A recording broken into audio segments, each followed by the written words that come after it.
back to PopCultX, where we chat all things pop culture from our Gen X point of view. I'm Danny, and along with Gabriel, today we have a very special episode because we're recording this episode in March. So we're going to be diving into leading ladies, and we're going to be celebrating Women's History Month through pop culture icons. So this episode is dedicated to the phenomenal women who have shaped and are shaping the landscape of pop culture, from the screens of Hollywood to the pages of our favorite novels. And get this, we're also super excited to have a very special guest host with us today. She's a total rock star in the horror and fantasy world, and that is VCastro. Welcome, V, to the show. Thank you. Thank you for having me. It is wonderful to be here. I'm always like, it's such an honor when people ask me on their shows and I could just talk books and horror, and it's such a blessing. So thank you, and thank you for everyone who's tuning in and listening. So I know time is precious, and you're giving me your time and energy. So thank you. Yes, and thank you again. And you're speaking of books and whatnot. Your impressive bibliography includes the new Rebel Moon Part 1 book, Aliens Vasquez. You also have books called The Queen of the Cicadas and Goddess of Filth. And each book is really like a testament to your genius of how you mix scare with charm and the mystical with the all too real. So we will be diving into those, and I'm sure you're going to have great insight into all of our leading ladies and their categories. And I'm looking forward to chatting pop culture with you. Absolutely. I love pop culture because I love, I'm a woman of a certain age. So, I remember Blockbuster, Yeah. Skinamax was a thing.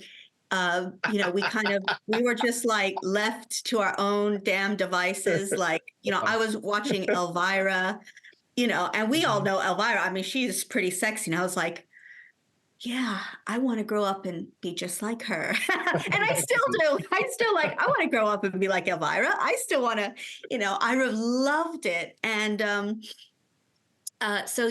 pop culture is my thing. And I love, horror films. And obviously I write horror books. Mm-hmm. But also, for all of my books, I do a playlist on Spotify. And, just to kind of, because the music really kind of gets into it, especially Aliens Vasquez, having kind of pop music in there. So. Absolutely. Well, you mentioned Elvira. So let's dive right into TV and film and our leading ladies through pop culture. One of the first ones that I thought of was Jamie Lee Curtis. So also in the horror realm, the Scream Queen herself. So I guess, what am I trying to say? Gabe, take it away. Who's your leading lady in TV and film? I think that in TV and film, like definitely TV, I think of Linda Carter, just because she was one of the sole Chicana actresses that were out there. And I just remember being a little boy and being so enamored and in love with her, especially with me being such a huge comic book fan. I thought, and she's also from Arizona, and I'm from Arizona, so there was a lot of things that I saw myself in her. Someone that was like my relatives, like we shared similar background, and there were so few and far between that when we did get a representation, I just like grabbed hold on to it and was like, oh my God, there's someone finally like that. So Linda Carter definitely is one for me with the TV. When it comes to film, obviously we're talking to the author of Aliens Vasquez. So Vasquez was a character that I was really drawn to in the Aliens movie. It was so unexpected to see someone that was Chicana in a science fiction or horror role, because they're so few and far between. Even to today, we don't really see Latinos in the future or in science fiction. It's gotten a lot better. We start to see a lot more people are in future. But when I was growing up, it was like, what happens to us in the future? Do we disappear? Like, where do we go? We're absorbed. I was like, are we left behind, or like what happened? So I was definitely pleased to see her in Aliens. But those are two standouts for me. What about you? How about you, V? Oh, yeah. I mean, look, Aliens Vasquez, it was a dream to get this part. Because again, like exactly as you said, I grew up not seeing a lot of representation, and or our folk tales, or our, my most recent release is The Haunting of Alejandra, and it goes into La Llorona, and a lot of people may not, but Gabe, I know you know La Llorona, Yeah. and she's like the crying woman, and that has been a huge thing to propel me to write these books, because Vasquez, she was great in the film, and I watched all the films. I loved Ripley. I think I was about Newt's age when I started watching the franchise, the little girl. And but Jeanette Goldstein is not a Latina, Right. but it was still, seeing that on screen was so iconic. And when I had the opportunity to finally write this, I was like, I know exactly. Everybody loves her, but what about her legacy? What about where did she come from? We had this kind of watery, kind of, I don't know, stereotypical background from her, like backstory. So I said, no, I want to write the definitive backstory. Also, carry the Vasquez name.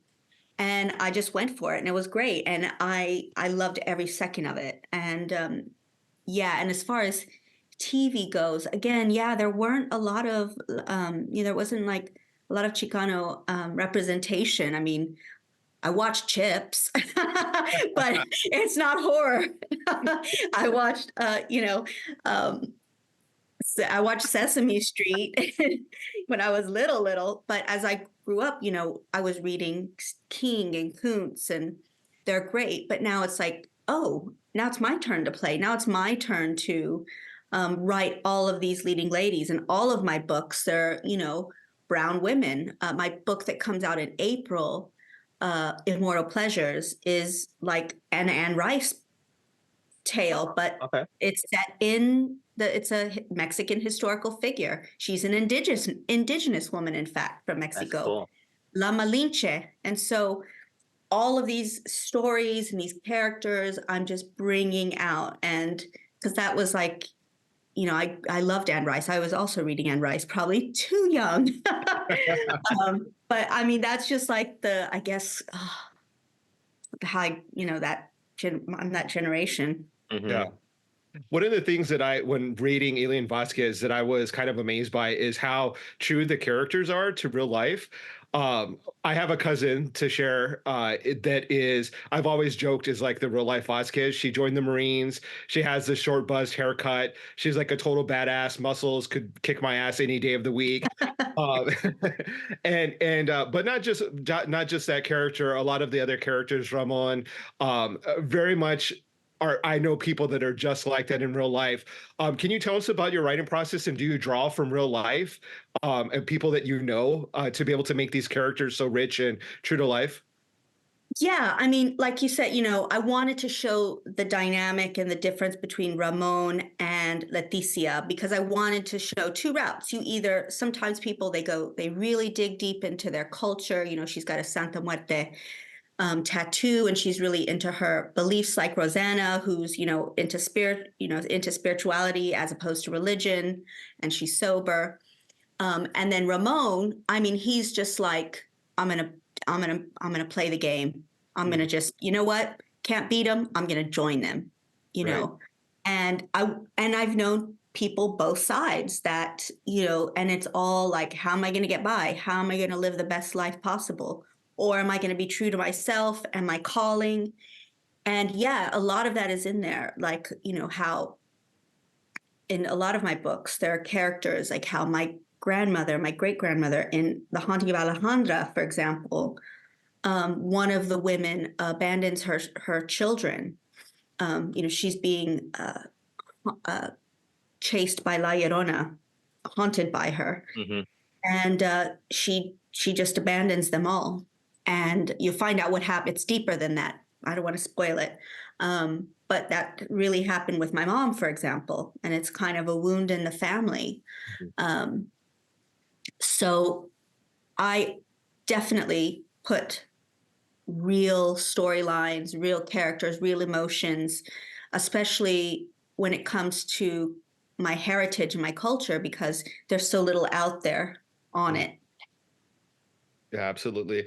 I think that's one of another thing that I really related to was sort of the family trauma that you have running through Aliens Vasquez, and then also the bit of like the rage that Leticia has when she's being confronted by a store clerk, and I have felt that. I've been in that same situation where someone's giving you like a dirty look because you don't belong in their store, or they don't want you in their place, and just how that emotion bubbles up, and how we have different ways of being able to deal with it. Sometimes it could be physical. Sometimes you bury it down and it bubbles up in other ways. But that was what I found so fascinating about your book, is that the characters aren't just you know Chicano or for the sake of being Chicano. Like, they're so real life, and they speak to the real life stories that we have, that I just fell in love with the characters. It was so real, and didn't gloss over some of the things that we have to face. No, that was like, thank you so much for saying that. I really greatly appreciate that. And it's one reason why, even when this business does get tough, I keep going, because I know it means a lot to people, and it makes you feel less alone. It makes you feel seen, and these are stories that need to be told. Um, all of them touch on something that is a real world experience, and even historical. So the Queen of Cicadas and Goddess of Filth are both based on Aztec deities, goddesses, actually, Mhm. iconic goddesses that are extremely powerful, that were worshipped at one point, that were venerated. Um, and now they're mostly forgotten, and both books take that journey of them rising, of the female rising, the female power rising, and sharing that power to other women.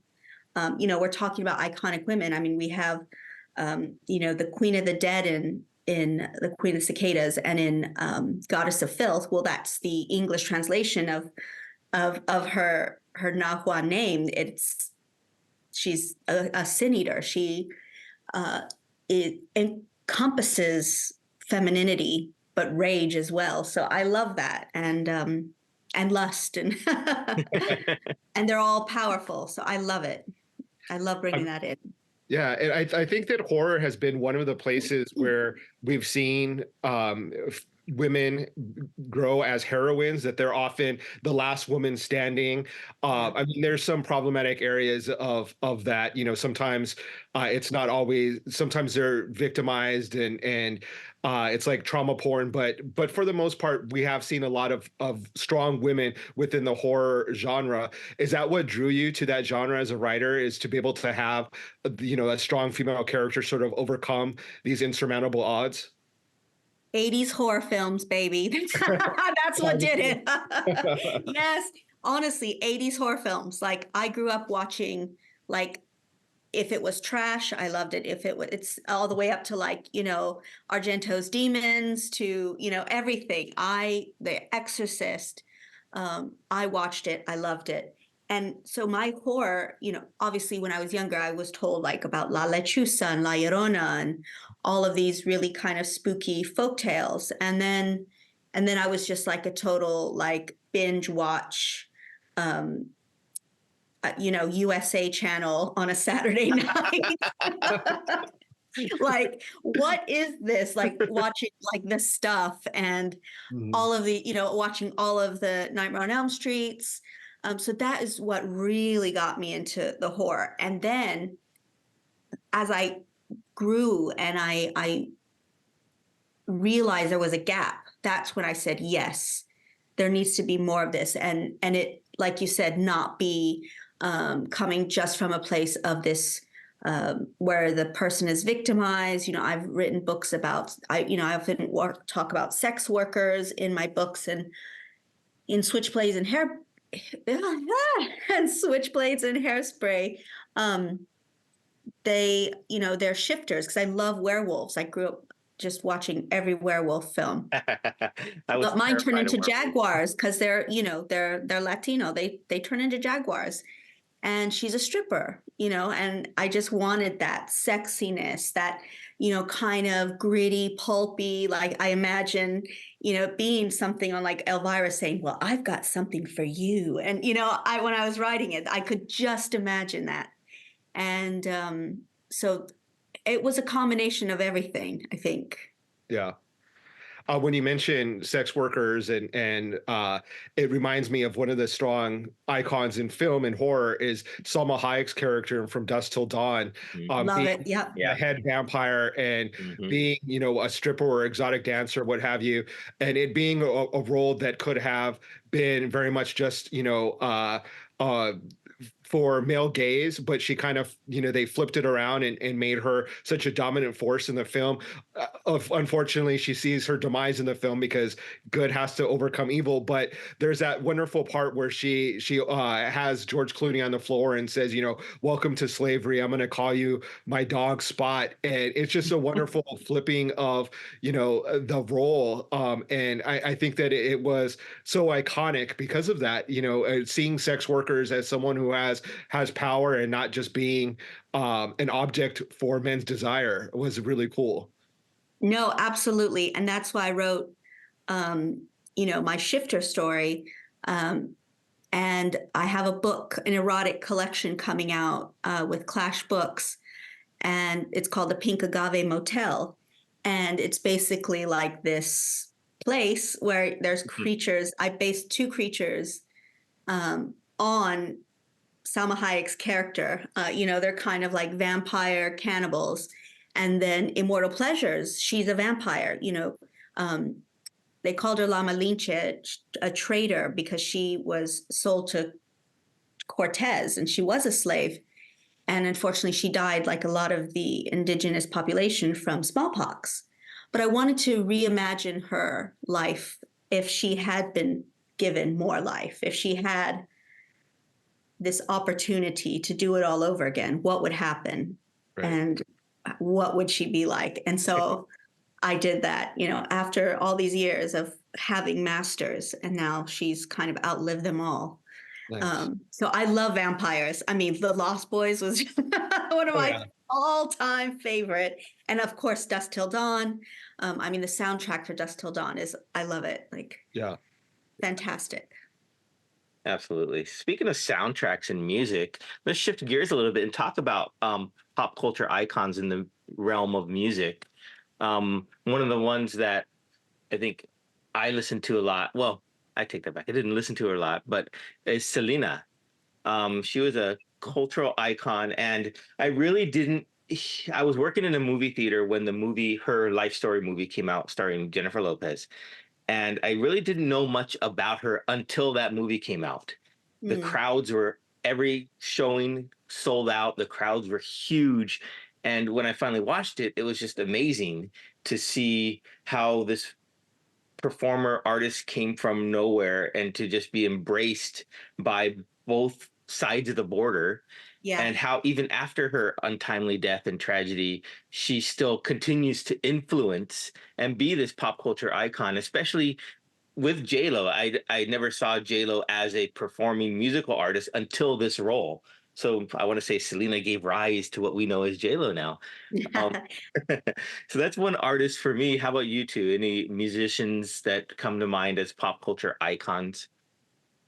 Lita Ford, man. I love Lita Ford. I like metal. And for me, Lita Ford, I remember watching her videos because as well as watching USA and all these other things, MTV. I was an MTV baby. I remember when Madonna, Like a Virgin came out.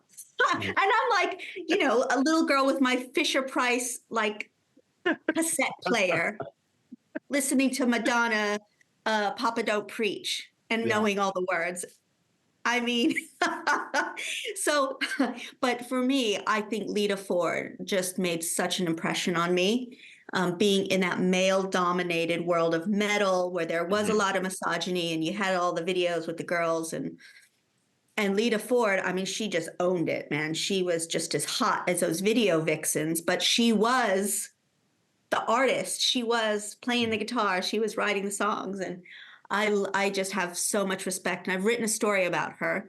Oh, nice. and Selena as well. I have a book coming out in a few years called Maria the Wanted, and she's a vampire, and she wears a Selena Quintanilla t-shirt, and she was at the first concert in Mexico, and she remembers that. So yeah, so I do put that. I love that. Nice. Because I'm from Texas, so. Yeah.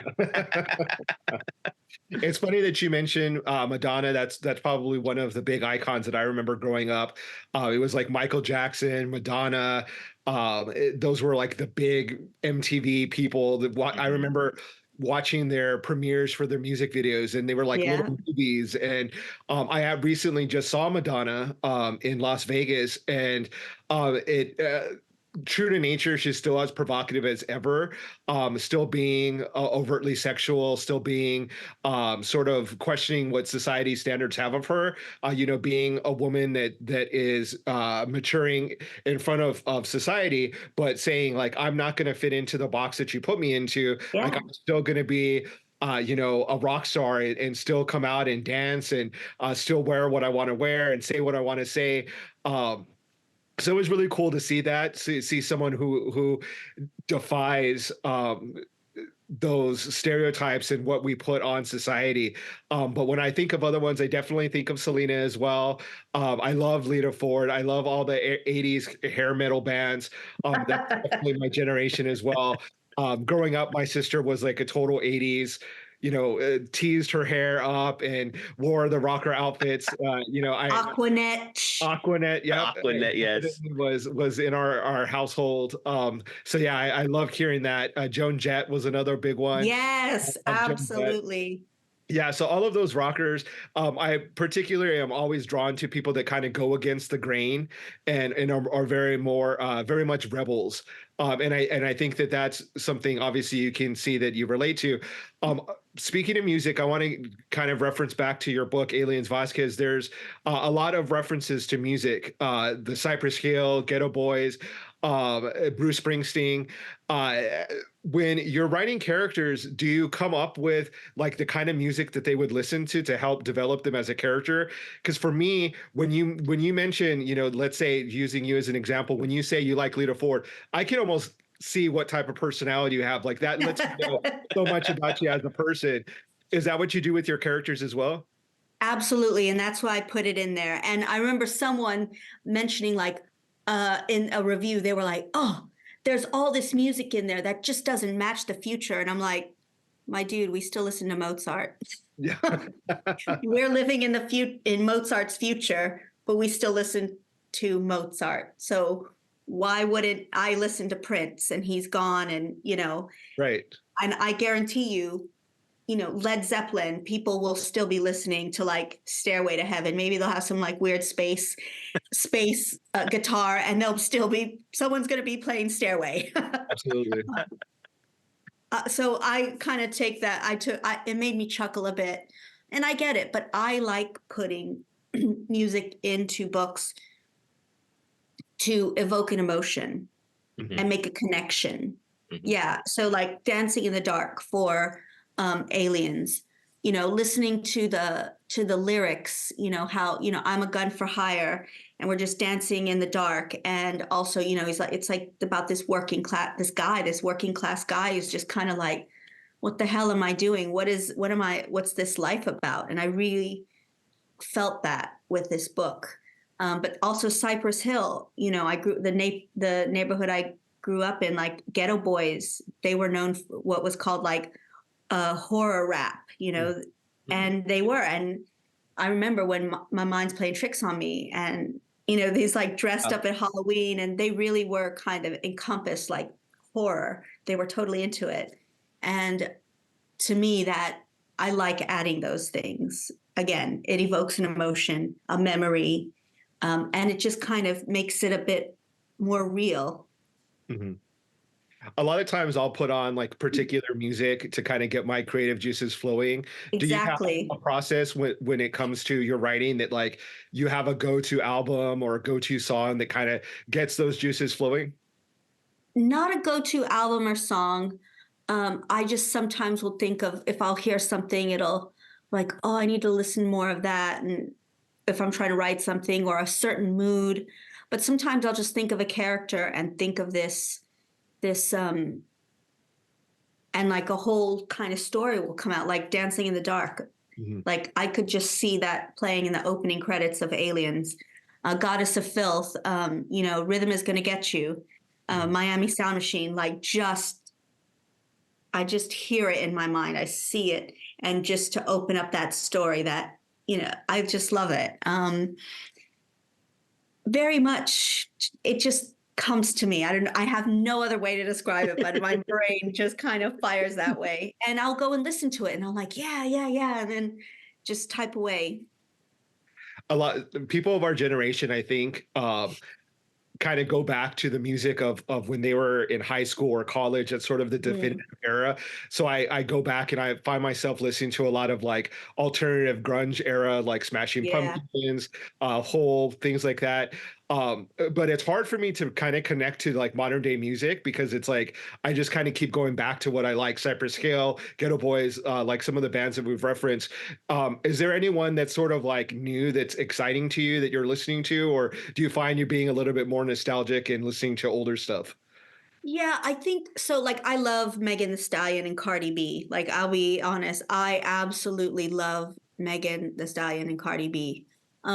One problem I have with like a lot of modern stuff is it's, like, look, Metallica's still making music and I love it. I still love Metallica. Um, do I think there's any rock bands today that are as good as Iron Maiden or Megadeth? I mean, not really. I honestly think, there's a lot. I think the music industry has changed. Right. And I think that's why I connect to some of the older bands. I mean, again, like, why do we still listen to Mozart and Beethoven? Because it's fucking iconic and classic and genius. Yeah. Same with, Stevie Ray Vaughan. He was an amazing guitarist. Prince. I mean, we'll always listen to that because it's just genius. And I think, yeah, there's some, modernish stuff. Like, okay, I like Drake just fine. I like, again, Megan Thee Stallion, Cardi B. As far as rock goes, more modern stuff. I mean, like the what was it? Deftones. Yeah, I mean, but they're not so modern, it's more old school now. Yeah. exactly. To me, I'm like, that's new. But again, yeah, I think it's really the landscape of music has changed. Yeah, I agree with that. It has definitely changed. I think of female artists who are like leading the way now. Like, who do we hear all about? Taylor Swift, Olivia But Rodrigo. that's not my personality. I Right. couldn't, like, I'm just not like, I was a princess and he was a princess and da da da da da. I just can't vibe with it. And no shade to anybody who does. Honestly, I have so much respect for her as a businesswoman, as an artist, but I don't connect to the music. Yeah. And I think that's what's important, is that connection. Yeah, it's just not my vibe, but more power to her. I mad respect. So yeah.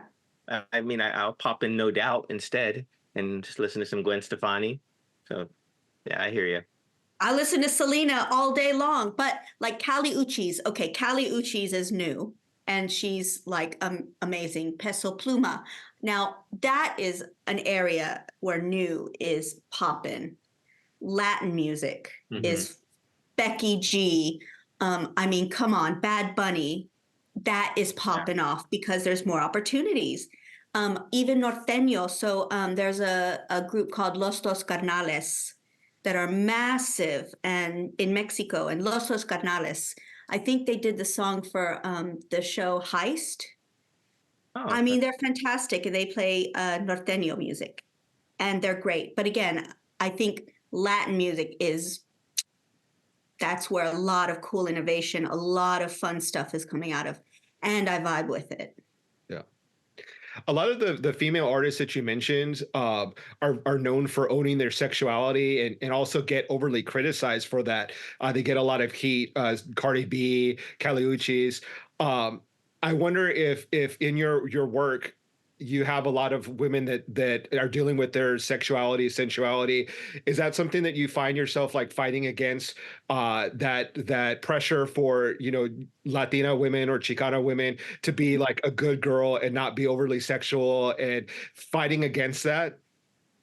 Well, I think it's bigger than that. So, like, for example, Immortal Pleasures, and yes, the book is just like it sounds, the title, Immortal Pleasures. It is very graphic and it is very sexy. And, you know, you have an indigenous woman front and center.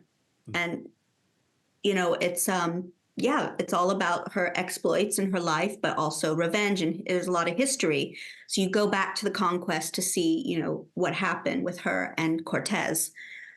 Um, but it's very sexy and very steamy. And I wanted to write about all of my books have sex, graphic sex. And I write about that because I feel like a lot of times women of color are forced into safe spaces. Like you've got to write safe books, safe characters. Don't be threatening. Don't be overly aggressive. Don't be all of these things. And I think that's why people do have a problem with Megan Thee Stallion and Cardi B and, even like Little Kim to a certain extent, but she's old school. Like, oh, that's aggressive. Oh, that's this. Oh, yeah. I was talking about this in a panel at Tucson, there's something really threatening about a woman's natural curves or being, showing off her dark skin and owning her sexuality. There's something so powerful about that. Mhm. And I love writing it. And yeah, I do feel like in the media that's kind of, it's depicted as something else because it's better to say, oh, they're aggressive and they're they're slutty, they're vulgar. No, there ain't nothing vulgar about my body. And I promise you, I ain't have no complaints. No one's asked for their money back. So I will keep writing those things. I will keep trying to lead the way. Women be owning their sexuality. Goddess of Filth is a coming of age story about these young girls exploring it and talking about it. And that's important to me. Excellent. Very cool. Yeah. Another realm of pop culture, and I'm not sure how much you dive into this, is the video game realm. Now, because I know there are a lot of leading characters or leading ladies that come out of video games. Think like Laura Croft, Alice from like the Resident Evil series, I love that. So which is love what that I movie. really gravitated to, especially with the movie adaptation with like Mila Jovovich being So good. a badass superstar across multiple movies. So she's one of like the pop culture icons for me in that arena. I think for like her role in Resident Evil, her role in The Fifth Element is just such a outstanding role. Is there any sort of character or any person from that arena that maybe you gravitate towards? I think the same. Like, I'm not a big gamer, so I am not too familiar with a lot of it. Okay. I recently, it's kind of game. It's not that gaming. It's a bit, but I had to do some research, reading about Warhammer, and there are some Okay. really, you know, a lot of characters that can go into that, and really these badass women, going to war. But I think the same Resident Evil for me is just like, wow, I absolutely love that. Um, I know The Walking Dead went from show to game, Yeah. but Michonne, I mean, come on. Yeah, absolutely. And but for comics, so one of my short stories was made into a comic. It's called The Kukui of Cancun with Chispa, which is imprint of Scout. Yeah. Oh, well. And that was fun. I loved writing comics and I would love to write more comics. Again, video games, I'm like, okay, I mean, I haven't been, asked to do any, and I wouldn't even know where to start. But comics, definitely more my thing. Is there a particular superhero or comic book that you're sort of drawn to as a character, or their folklore that you're particularly interested in? Well, I recently wrote a story for Robert E. Howard for the Conan the Barbarian, and it's a novelette. It's not part of the comics, but it was a comic, and I actually have a really old one here that I picked up in New York on like a jumble sale outside a comic book shop. So that was fun. So I wrote about Belit, who was Conan's like one true love.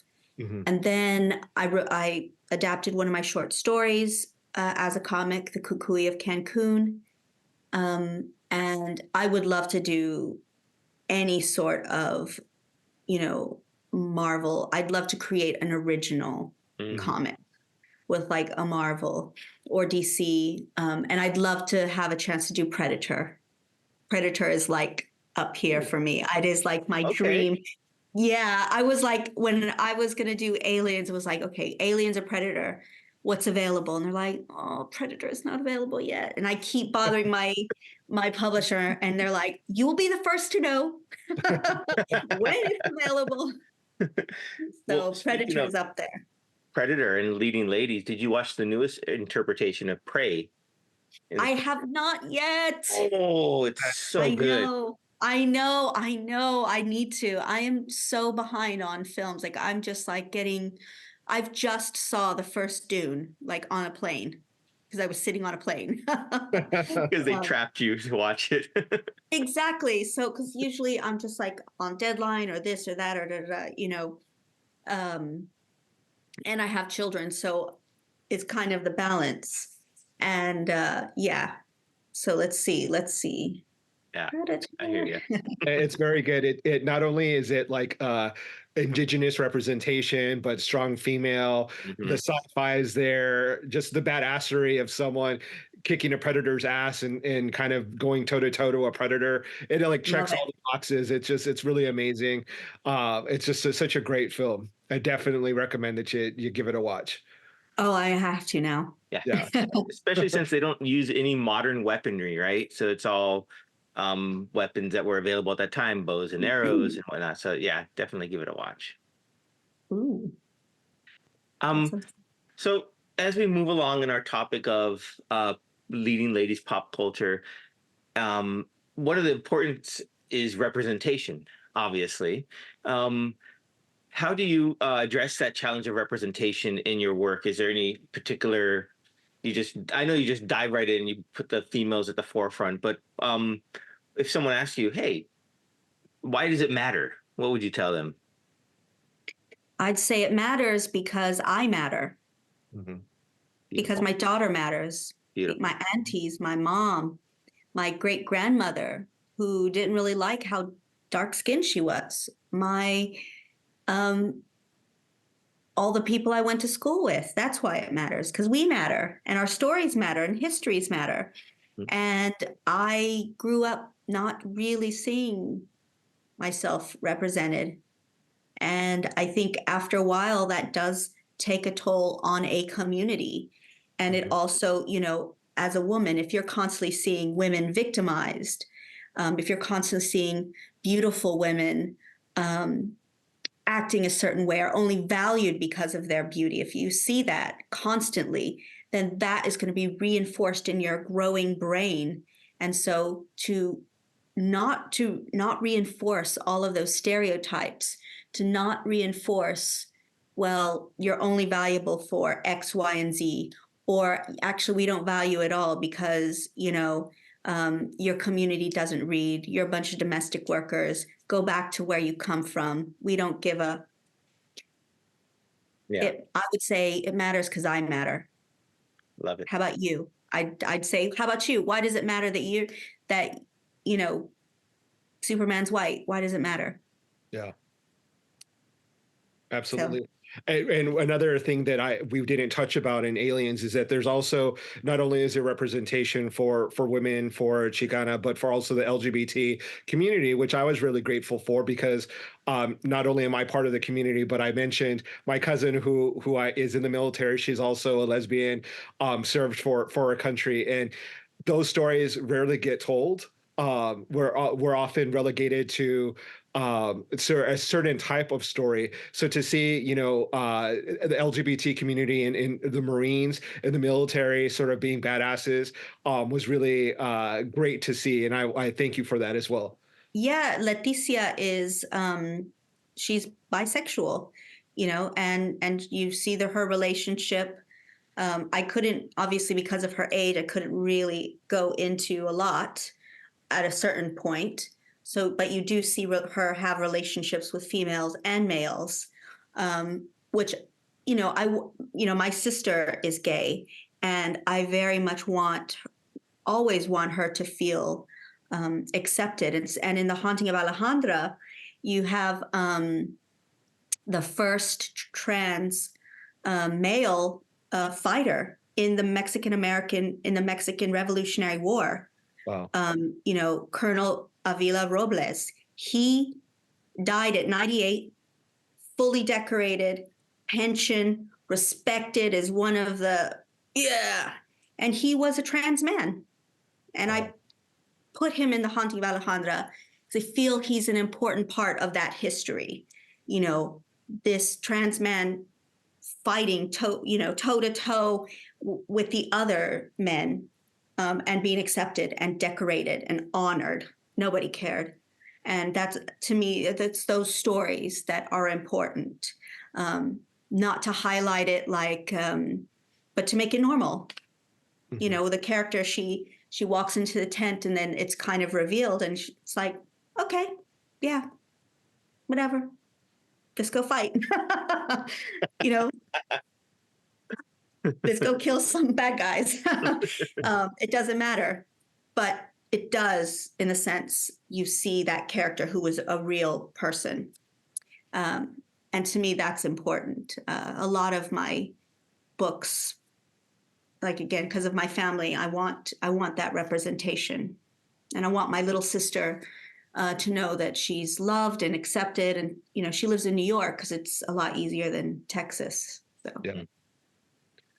Absolutely. I think that we here at PopCultX have been able to talk to a lot of different writers, and a lot of them have been either Latino or part of the LGBT community or both, and feeling that sense of pride that they have, and that sense of wanting to create a legacy with their characters for people of color, for the LGBT community, has been so inspiring, and makes me so happy to see that there are people at the forefront creating these characters and creating a new history for young people, because people of our generation didn't get to see a lot of those characters.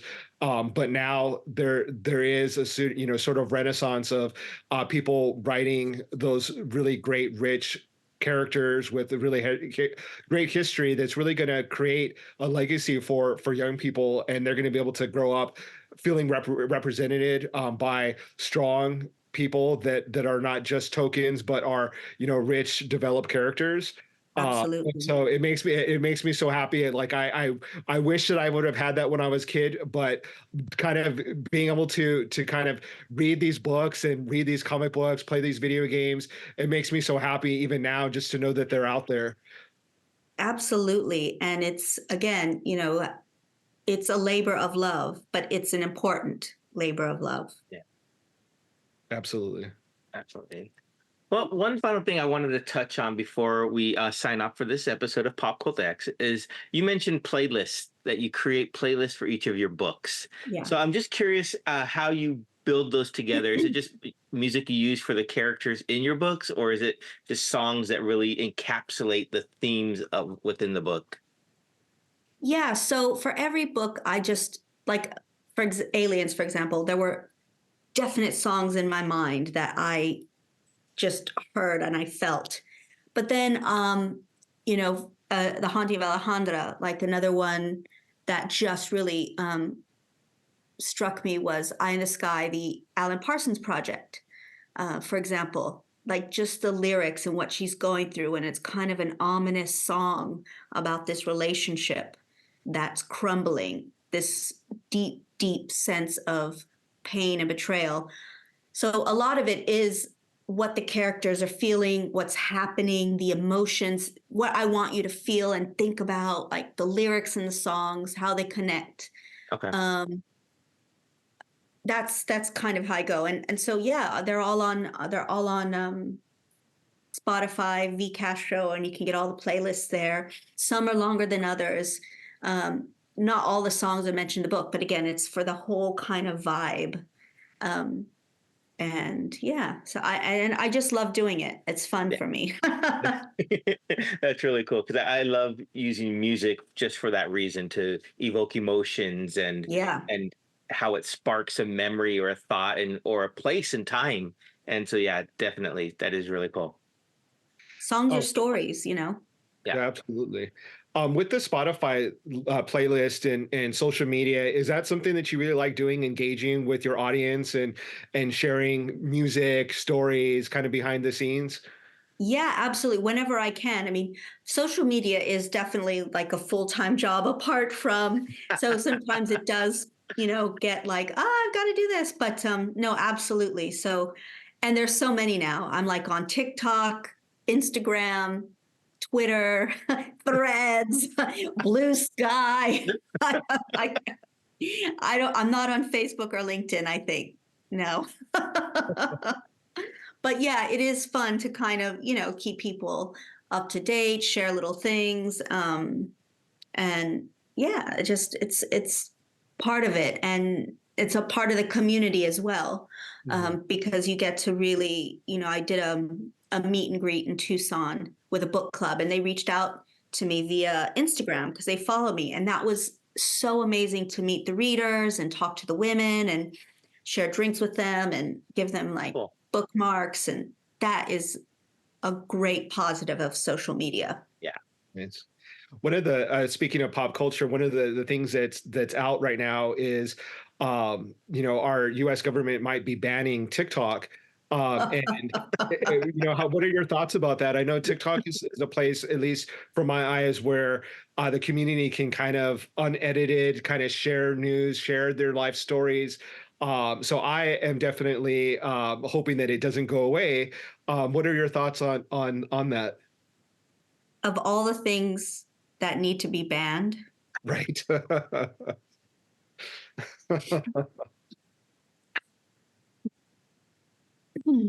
Yeah.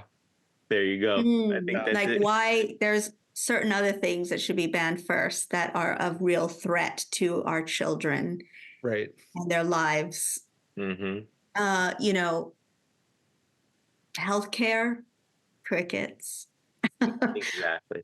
Assault weapon. Affordable housing, minimum wage, crickets. It's just a bit, wow, Yeah. that's what you're, I mean, and it's just, I think it's so out of touch, and it's such a, it's just ridiculous considering the data is stored in Austin, Texas, and by an American owned company. Yeah. It's just something not right there. And Right. and I think the government thinks people are really that stupid to believe it. It's so transparent. You're like, you're not fooling anybody. If you really cared about kids, children, yeah. Yeah. Mm-hmm. Absolutely. Well, on a brighter note, V, what do we have to look forward to coming out from your writing or your endeavors? Yeah, I mean, in April, look, book 2 of Rebel Moon comes out, but more importantly, Immortal Pleasures comes out. So, you know, if you love vampires, if you want spice, but also want a little bit of history, definitely grab Immortal Pleasures. It spans from the conquest to modern time. Wow. And yeah, it's a vampire book. So that comes out April. You can pre-order it now.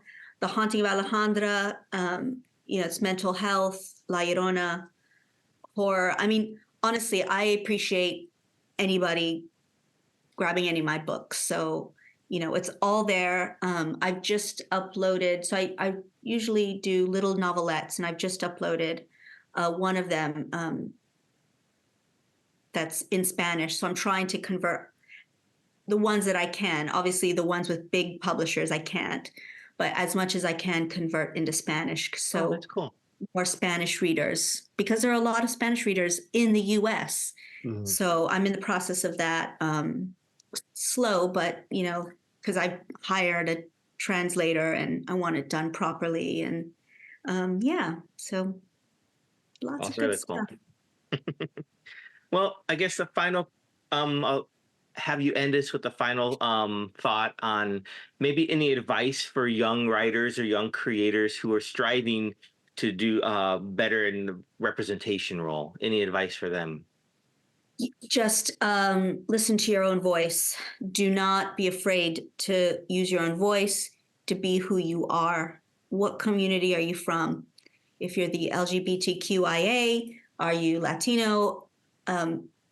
It doesn't matter. Whatever community you're a part of, whoever, or if you're blending communities, if you're part of multiple communities, or you feel like you don't know, well, use your voice. Be who you are. Be authentically you. Because I promise you, that's what's important. And you need to know you are loved, no matter who you are. That you matter. You're valid. Use your own voice. Don't try to be someone else, because that will not lead to happiness. It'll just leave you feeling empty, like you're striving for something that you can't feel, you can't reach for. Just be who you are. And if you do want to write, perseverance, because there's a lot of rejection. It's very slow. And it does take time. It really does. But if you persevere, you stay true to your voice, you write what you want, not writing for other people, or what you think they want, Right. you'll hit a note. Excellent. Thank you so much for those final words. For having me. Once again, I recommend all of your work to our listeners and viewers of PopCultX, particularly Aliens Vasquez. I have my copy here. It was a pleasure reading. It was a quick read. I read it within a few days. A lot of excitement, especially. I mean, not only that, but we didn't really touch just about fans of xenomorphs and of aliens and continuing that science fiction genre, and also I love a good vampire and some spice. I definitely will be picking up some more of your books. But thank you so much for joining us on PopCultX. It was a pleasure. Thank you for having me. Once again, thank you so much to VCastro for joining us here at PopCultX. Absolutely. That was an amazing conversation. She had me when she said Lita Ford. I knew that we would be kindred spirits. So Yeah. Once again, I can't recommend her book more, Aliens Vasquez. Please support writers that are putting good work out there, especially a Chicana writer. So I very much would like all of our followers and subscribers, all of our listeners, to go out, buy it. It's available via Amazon. Share your thoughts with us, and enjoy the book. It's a really great book, as well as a lot of her other previous published books and her future works as well. I can't wait to get my hands on them. So once again, just want to thank her. We had a wonderful conversation with her. Danny, any closing thoughts? Well, you mentioned Aliens Vasquez again. One of the lines when I was reading through what I have read so far really stood out to me. And that was when Jeanette Vasquez, she said, if she mattered so little in this world, why did it matter what she did? Yeah. And when I read that, it just something clicked in my mind, and it just was like, that is so true, especially for that character and for women of color and for women in general. It's just like, if they matter so little, does it matter what they do? So they can go out there and be reckless and take their shots and whatnot, and just live their life, not be held down to anyone's expectations of them. And I think that really encapsulates what we're trying to do with this episode in leading ladies and pop culture icons, is that those ladies who are out there in the forefront, they did what they wanted to do. They lived their authentic life, and we gravitate toward those people. Yeah, it's funny that you say gravitate towards them, because growing up, I think that I was always gravitated towards like female pop stars and female actresses. Just something about strong women I really appreciated. And even to today, there's really not only are women of the past still continuing their great work. People like Cher, Madonna, Yeah. are still relevant. But you also have people like Cardi B that we mentioned in our interview, Lady Gaga. Oh, yeah. There are people out there that are creating incredible art and representing for women that I absolutely adore. So definitely want to make sure that we support women and uplift them as opposed to bringing them down.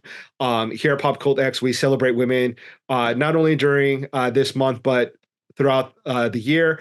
Big fans of their work. So have to give our props to those artists because they're putting out some uh, amazing stuff. Absolutely. Absolutely. Well, I think that about wraps up this episode of Pop Cult X. Like we said earlier, thank you guys all for tuning in, for liking, for sharing. Be sure to share with all your friends if you like what you hear. Also, let us know. This is a two-way dialogue, I guess. Leave some comments. Let us know who your pop culture icons are, because I'm sure that you probably have a different viewpoint than we do. So it's curious to see who you guys are enamored with or follow or are huge fans of. So thanks again. We appreciate it, and we'll see you guys next time. Stay safe, everyone.